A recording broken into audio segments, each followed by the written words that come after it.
Hello friends, welcome to study with Kashi. तो friends, आज की इस वीडियो में हम क्लास 12 फिजिक्स के चैप्टर नंबर 6 वैद्युत चुंबकीय प्रेरण के मोस्ट इंपॉर्टेंट न्यूमेरिकल्स को देखने वाले हैं, जो कि हमारे बोर्ड एग्जाम में बार बार रिपीट होते हैं। तो फ्रेंड्स, अगर आप हमारे चैनल पर नए हैं तो चैनल को जरूर सब्सक्राइब कर लेना और वीडियो को लाइक शेयर कमेंट करना मत भूलना। तो देखिए, इसमें हमारा पहला न्यूमेरिकल है चुंबकीय क्षेत्र का फ्लक्स समय के साथ समीकरण। Phi is equal to AT² plus BT plus C weber के अनुसार परिवर्तित होता है। तो देखिए, इसमें हमें पहला क्वेश्चन पूछा गया है A, B तथा C के मात्रक ज्ञात कीजिए। और दूसरा क्वेश्चन हमसे इसमें पूछा गया है यदि A बराबर 0.3, B बराबर 0.6 तथा C बराबर 0.8 मात्रक हो तो T इजिकल टू 2 सेकंड पर प्रेरित विद्युतवाहक बल की गणना कीजिए। अब देखिए फ्रेंड्स, सबसे पहले हमें क्या करना होगा, हमें अपने फर्स्ट क्वेश्चन को देखना होगा। A, B और C का हमें यहाँ पर मात्रक निकालना है। तो देखिए, हमें यहाँ पर क्या दिया गया है, हमें यहाँ पर दिया है क्या दिया है friends, phi is equal to AT² plus BT plus C, ये हमें दिया गया है। ठीक है फ्रेंड्स, अब देखिए, अब हम क्या करेंगे, हम यहाँ पर क्वेश्चन नंबर फर्स्ट का आंसर निकालेंगे। तो देखिए, हम यहाँ पर क्या करेंगे, हम इसकी तुलना कर देंगे। सबसे पहले फाई की तुलना हम इससे करेंगे, फिर उसके बाद हम इससे करेंगे और इससे करेंगे। ठीक है फ्रेंड्स, यानी कि बारी बारी से करेंगे तो हमारा यहाँ पर A, B और C का मात्रक निकल कर आ जाएगा। तो देखिए, सबसे पहले हम करते हैं फाई इजिकल टू AT²।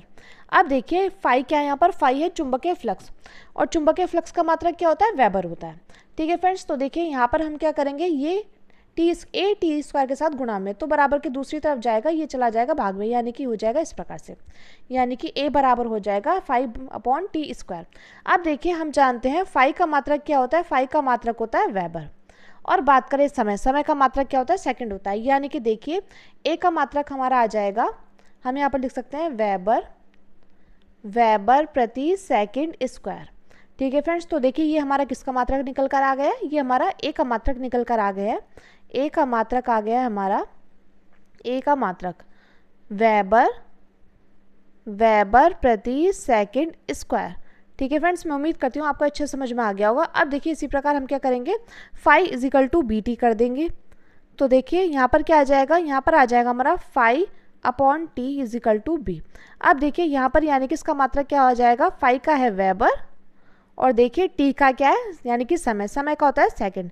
यानी कि देखिए, B का मात्रक क्या आ जाएगा, B का मात्रक आ जाएगा वेबर प्रति सेकंड। B का मात्रक की बात करें, B का मात्रक आ जाएगा हमारा, B का मात्रक आ जाएगा वेबर प्रति सेकंड। मैं उम्मीद करती हूँ फ्रेंड्स आपको अच्छे समझ में आ गया होगा। अब देखिए, अब हम क्या करेंगे, फाई इजिकल टू C कर देंगे। तो देखिए, फाई इजिकल टू हो जाएगा C के बराबर, यानी कि देखिए, C का मात्रक क्या आ जाएगा, वेबर। तो हम यहाँ पर लिखेंगे C का मात्रक क्या है, वेबर है। तो फ्रेंड्स, हमने यहाँ पर निकाल लिया, A का मात्रक है वेबर प्रति सेकंड स्क्वायर, B का मात्रक है वेबर प्रति सेकंड, और बात करें C का मात्रक है वेबर। मैं उम्मीद करती हूँ फ्रेंड्स आपको इतना अच्छे समझ में आ गया होगा। अब देखिए, इसी में हमसे पूछा गया था अगला क्वेश्चन कि यदि A is equal to 0.2, B is equal to 0.6 और C इजिकल टू 0.8 मात्रक हो तो T इजिकल टू 2 सेकंड पर प्रेरित विद्युतवाहक बल की गणना कीजिए। अब देखिए फ्रेंड्स, हम जानते हैं विद्युतवाहक बल का सूत्र क्या होता है।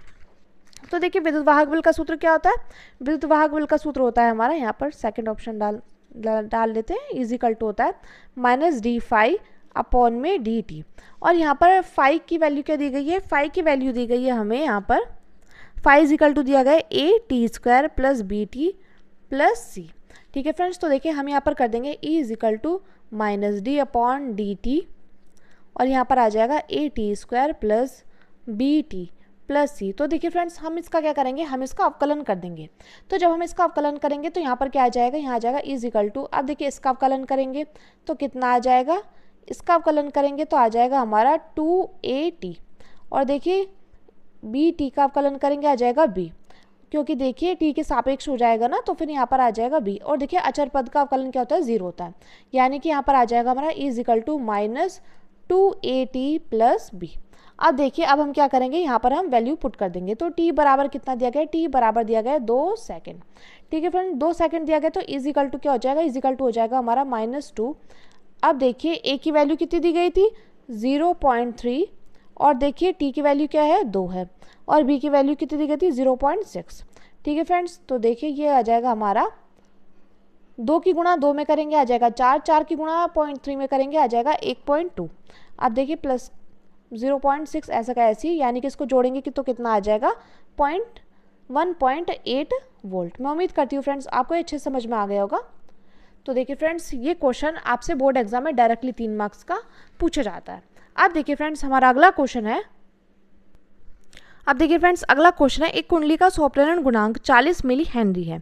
इसमें 5 मिली सेकेंड बाद धारा 2 एम्पेयर से बढ़कर 12 एम्पेयर हो जाती है। तो कुंडली में विद्युत वाहक बल का मान ज्ञात कीजिए। तो देखिए फ्रेंड्स, मोस्ट इंपॉर्टेंट क्वेश्चन बार बार पूछा गया है। तो देखिए यहाँ पर क्या दिया गया है, यहाँ पर दिया गया है कुंडली का स्वप्रेरण गुणांक यानी कि एल की वैल्यू दी गई है हमें 40 मिली हेनरी। कितनी दी गई है फ्रेंड्स, यहाँ पर दी गई है 40 मिली हेनरी। तो हम जानते हैं 1 मिली हेनरी किसके बराबर होता है, 10 की घात -3 हेनरी के बराबर। यानी कि हम इसको क्या करेंगे, हम इसको हेनरी में चेंज कर देंगे, तो हो जाएगा 40 गुणा 10 की घात -3 हेनरी। मैं उम्मीद करती हूँ फ्रेंड्स आपको इतना अच्छे समझ में आ गया होगा। अब देखिए हमें दिया गया इसमें 5 मिली सेकेंड बाद धारा 2 एम्पेयर से बढ़कर 12 एम्पेयर हो जाती है। यानी कि टाइम क्या दिया गया है, टाइम डेल्टा टी बोल दीजिए या डी टी बोल दीजिए। तो यहाँ पर हमें दिया गया है 5 मिली सेकेंड। तो देखिए 1 मिली सेकेंड में कितना सेकेंड होता है, 10 की घात -3। तो हम क्या करेंगे, इसको सेकेंड में चेंज कर देंगे। अब देखिए हमें यहाँ पर डी आई या बोल दीजिए डेल्टा आई। तो डेल्टा आई हमें यहाँ पर निकालना होगा। यहाँ पर बोला गया 2 एम्पेयर से बढ़कर 12 एम्पेयर हो जाती है, यानी कि I2 ये और I1 ये। तो हम क्या करेंगे, हम डेल्टा आई निकालेंगे I2 माइनस I1। तो ये हो जाएगा 12 माइनस 2, कितना आ जाएगा, ये आ जाएगा 10। तो ये क्या हो जाएगा, ये आ जाएगा हमारा 10 एम्पेयर। अब हमें क्या करना है, हमें यहाँ पर विद्युत वाहक बल निकालना है। क्या निकालना है, ई यानी कि विद्युत वाहक बल निकालना है। तो देखिए हम जानते हैं विद्युत वाहक बल निकालने का फॉर्मूला क्या होता है, जब हमें यहाँ पर स्वप्रेरण गुणांक भी दिया गया। तो E is equal to -L DI upon dt। अब हम क्या करेंगे, अब हम इसको एक बॉक्स में बंद कर देंगे। ठीक है फ्रेंड्स, तो यानी कि E इजिकल टू क्या हो जाएगा, E इजिकल टू हो जाएगा हमारा -40 और देखिए DI अपॉन dt। DI कितना था, DI था 10 और देखिए dt कितना था 5 गुणा 10 की घात -3। ठीक है फ्रेंड्स, तो देखिए इससे कैंसिल हो जाएगा 5 अट्ठे 40।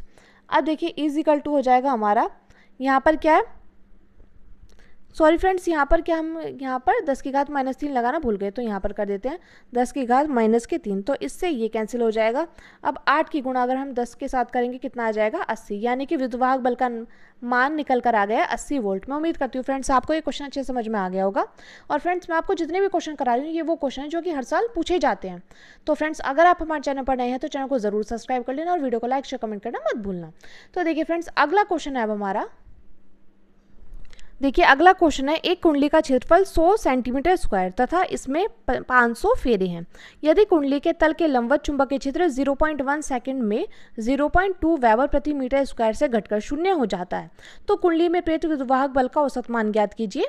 यदि कुंडली के तार का प्रतिरोध 10 ओम है तो प्रेरित धारा का मान भी ज्ञात कीजिए। अब देखिए फ्रेंड्स यहाँ पर हमें क्या दिया गया है, यहाँ पर हमें दिया है, तो जो हमें दिया गया है वो हम यहाँ पर लिख देंगे। तो एक कुंडली का क्षेत्रफल यानी कि ए की वैल्यू कितनी दी गई है 100 सेंटीमीटर स्क्वायर। अब देखिए इसको हम क्या करेंगे, इसको हम मीटर में चेंज करेंगे तो कितना आ जाएगा। तो देखिए 100 को हम किस प्रकार से लिख सकते हैं, 10 की घात 2 भी तो लिख सकते हैं। अब इसको अगर हम क्या करेंगे, मीटर स्क्वायर दिया गया है, अगर सेंटीमीटर स्क्वायर दिया गया मीटर में चेंज करेंगे तो आ जाएगा 10 की घात -4 मीटर स्क्वायर। अब देखिए इसको सॉल्व करेंगे तो कितना आ जाएगा फ्रेंड्स, ये आ जाएगा हमारा 10 की घात -2 मीटर स्क्वायर। मैं उम्मीद करती हूँ आपको इतना अच्छे समझ में आ गया होगा। अब देखिए इसमें 500 फिर है यानी कि n दिया गया हमें यहाँ पर 500, कितना दिया गया हमें यहाँ पर n दिया गया 500। यदि कुंडली के तल के लंबवत चुंबकीय क्षेत्र 0.1 सेकंड में 0.2 वेबर प्रति मीटर स्क्वायर से घटकर 0 हो जाता है तो यहाँ पर देखिए यहाँ पर डेल्टा टी इजिकल टू क्या हो जाएगा, डेल्टा टी इजिकल टू हो जाएगा 0.1 सेकेंड। ठीक है फ्रेंड्स, अब देखिए इसमें क्या हो जाएगा 0.2 वेबर प्रति मीटर स्क्वायर से घटकर क्या हो जाता है 0 हो जाता है। क्या हो जाता है, चुंबकीय क्षेत्र, यानी कि हमें यहाँ पर निकालना होगा डेल्टा बी का मान। तो देखिए 0 हो जाता है यानी कि B2 क्या हो जाएगा 0 और B1 हो जाएगा हमारा ये। तो यानी कि यहाँ पर हो जाएगा 0 - 0.2 वेबर प्रति मीटर स्क्वायर। तो देखिए यानी कि डेल्टा बी का मान कितना आ जाएगा फ्रेंड्स, डेल्टा बी का मान आ जाएगा हमारा -0.2 वेबर प्रति मीटर स्क्वायर। ठीक है फ्रेंड्स, मैं उम्मीद करती हूँ आपको इतना अच्छे समझ में आ गया होगा। अब देखिए अब यहाँ पर हमें क्या निकालना है, हमें यहाँ पर निकालना है विद्युत वाहक बल और हमें प्रेरित धारा का मान निकालना है। तो देखिए यानी कि हमें E निकालना है और हमें यहाँ पर I निकालना है और देखिए हमें यहाँ पर प्रतिरोध दिया गया है 10 ओम।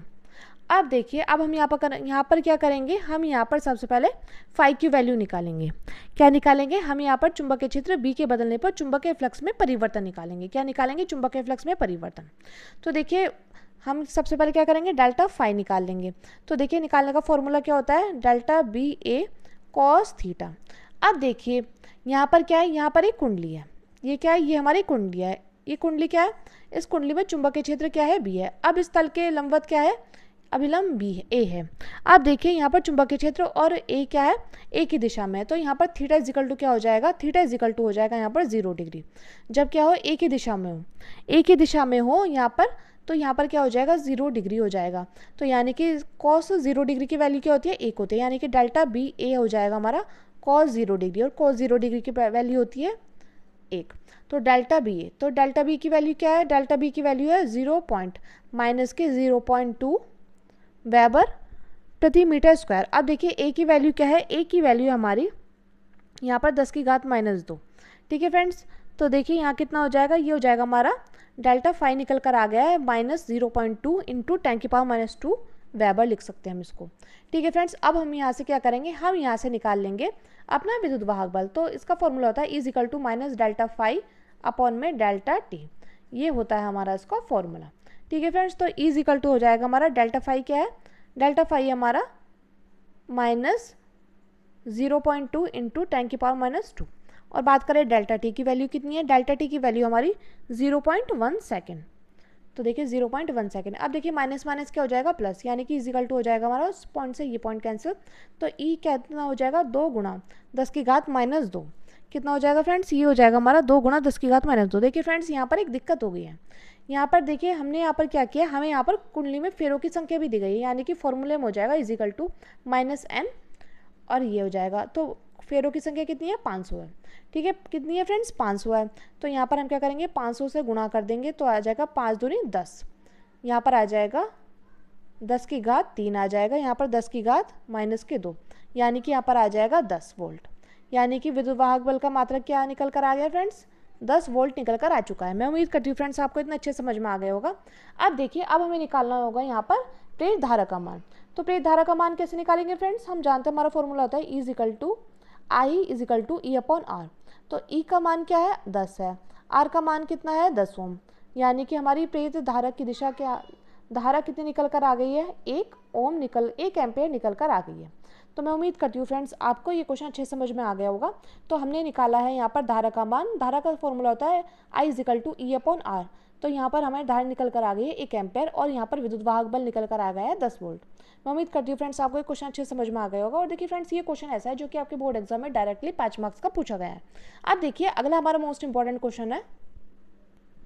अब देखिए फ्रेंड्स, अगला क्वेश्चन है, यदि प्राथमिक कुंडली में प्रवाहित 3 एम्पेयर की धारा को 0.001 सेकंड में शून्य कर दिया जाए तो द्वितीय कुंडली में 15,000 वोल्ट का विद्युत वाहक बल प्रेरित होता है। कुंडलियों के बीच अनुन्य प्रेरण गुणांक ज्ञात कीजिए। तो हमें यहाँ पर क्या निकालना है, हमें यहाँ पर निकालना है अनुन्य प्रेरण गुणांक, यानी कि M। ठीक है फ्रेंड्स, यहाँ पर बोला गया यदि प्राथमिक कुंडली में प्रवाहित 3 एम्पेयर की धारा को 0.001 सेकंड में शून्य कर दिया जाए, यानी कि धारा यहाँ पर प्राथमिक कुंडली, तो यहाँ पर हम P फॉर प्राइमरी, यानी कि प्राथमिक। तो हम यहाँ पर निकालेंगे डेल्टा, क्योंकि यहाँ पर दिया गया है कि 3 एम्पेयर की धारा इतने में शून्य कर दी जाती है। तो I2 यानी कि 0 और I1 आ जाएगा 3 एम्पेयर, तो यानी कि हो जाएगा 0.3। तो यहाँ पर क्या आ गया, यहाँ पर आ गया 3 एम्पेयर। मैं उम्मीद करती हूँ फ्रेंड्स आपको इतना अच्छे समझ में आ गया होगा। अब देखिए यहाँ पर धारा दी गई है, यानी कि डेल्टा टी दी गई है 0.001 सेकेंड। अब हम क्या करेंगे, हम इसको चेंज भी तो कर सकते हैं। ये देखिए 0.001 लिखा है ना, तो इसको 1 × 10⁻³ सेकेंड भी तो लिख सकते हैं फ्रेंड्स। अब देखिए यहाँ पर हमें यहाँ पर क्या दिया गया है, द्वितीय कुंडली में 15,000 वोल्ट का विद्युत वाहक बल, यानी कि द्वितीय कुंडली यानी कि E2 में कितना दिया गया है, ये दिया गया है 15,000 वोल्ट। तो अब हमें क्या निकालना है, हमें यहाँ पर निकालना होगा अनुन्य प्रेरण गुणांक। ठीक है फ्रेंड्स, तो देखिए निकालने का हमारा फॉर्मूला हो जाएगा E = -M delta P for primary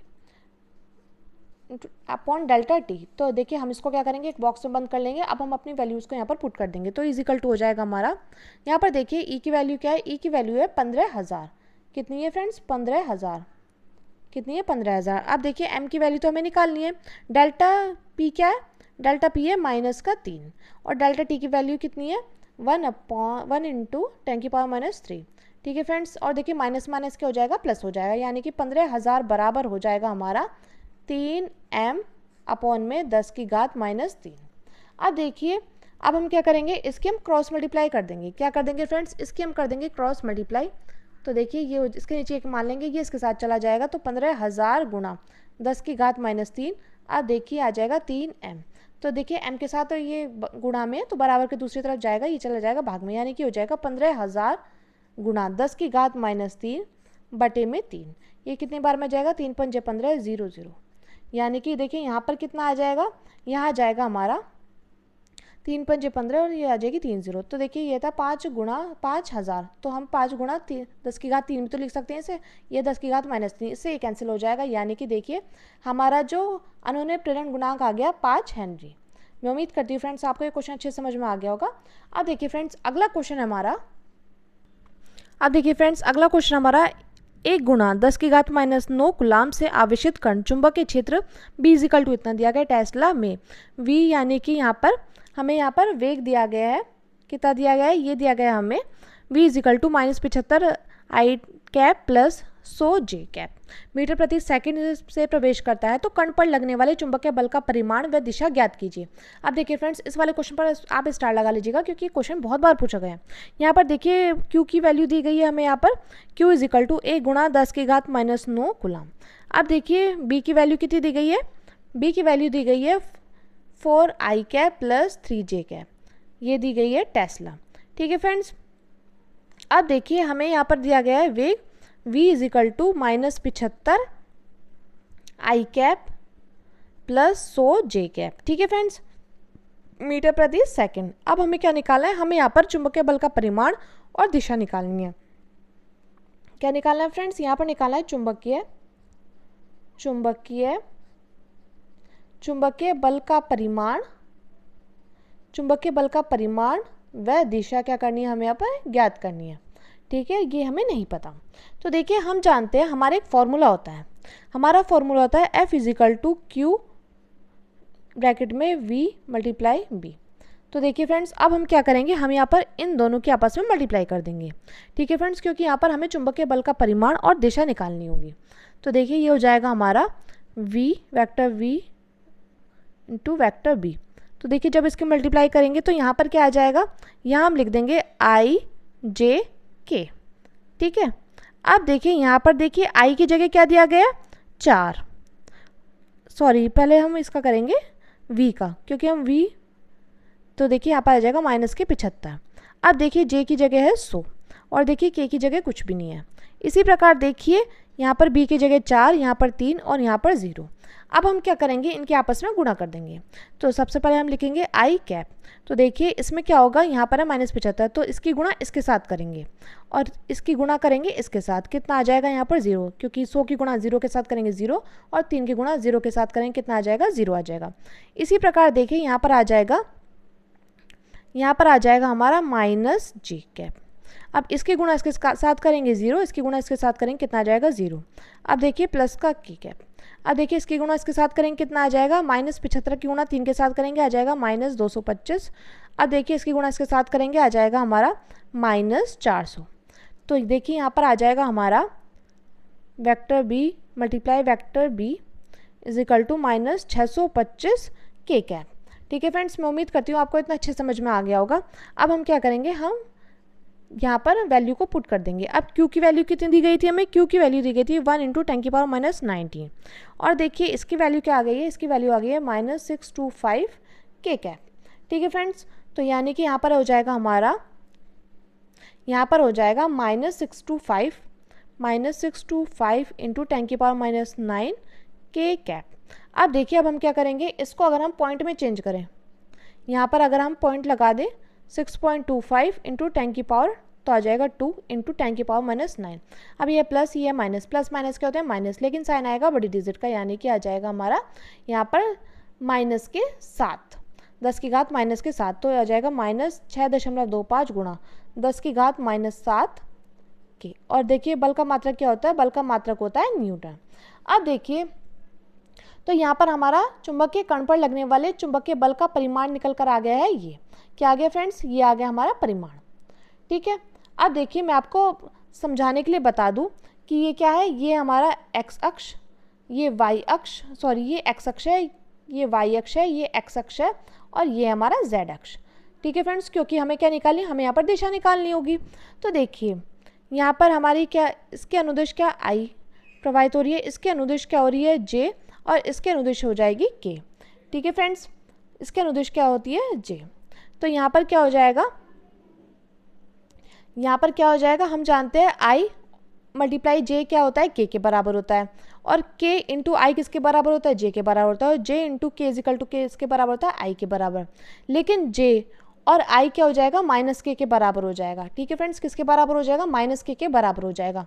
यानी कि यहाँ पर जो K क्या हो जाएगा, K हो जाएगा Z अक्ष के विपरीत दिशा में होगा। किसके विपरीत दिशा में होगा, Z अक्ष के विपरीत दिशा में होगा।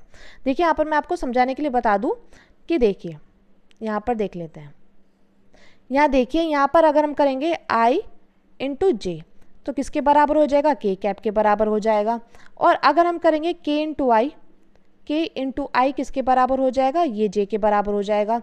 और यहाँ पर क्या आ जाएगा, J इंटू K किसके बराबर हो जाएगा, J इंटू K किसके बराबर हो जाएगा, ये बराबर हो जाएगा I के। लेकिन अगर हम क्या कर दें, J इंटू I कर दें तो किसके बराबर हो जाएगा, ये बराबर हो जाएगा माइनस K के बराबर। J इंटू I किसके बराबर हो जाएगा, माइनस K के बराबर, माइनस K कैप के बराबर। यानी कि जो हमारी ये दिशा है तो Z के विपरीत दिशा में होगी। ठीक है फ्रेंड्स, तो हम यहाँ पर लिखेंगे, अतः कण पर लगने वाला बल, अतः कण पर लगने वाले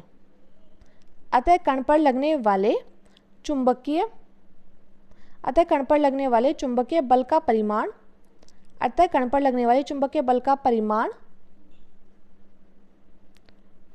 6.25 गुणा 10⁻⁷ न्यूटन होगा। और दिशा क्या होगी, दिशा इसकी Z अक्ष के विपरीत दिशा में होगी। आप यहाँ पर लिख लीजिएगा कि दिशा क्या होगी, दिशा इसकी Z अक्ष के विपरीत दिशा में होगी। तो फ्रेंड्स अगर आप इस प्रकार से न्यूमेरिकल सॉल्व करके आएंगे तो आपको पूरे में से पूरे मार्क्स मिलेंगे। मैं उम्मीद करती हूँ फ्रेंड्स आपको ये क्वेश्चन अच्छे समझ में आ गया होगा। अगर फ्रेंड्स वीडियो हेल्पफुल रही है तो प्लीज़ हमारे चैनल को सब्सक्राइब कर लेना और वीडियो को लाइक शेयर कमेंट करना मत भूलना। तो चुंबकीय बल की दिशा क्या हो जाएगी, चुंबकीय बल की दिशा हो जाएगी हमारी माइनस K कैप। कितनी हो जाएगी, माइनस K कैप, जो कि हमारी Z अक्ष के विपरीत दिशा में होगी। ठीक है फ्रेंड्स, तो चलिए फ्रेंड्स मिलते हैं नेक्स्ट वीडियो में। Thank you, thanks for watching.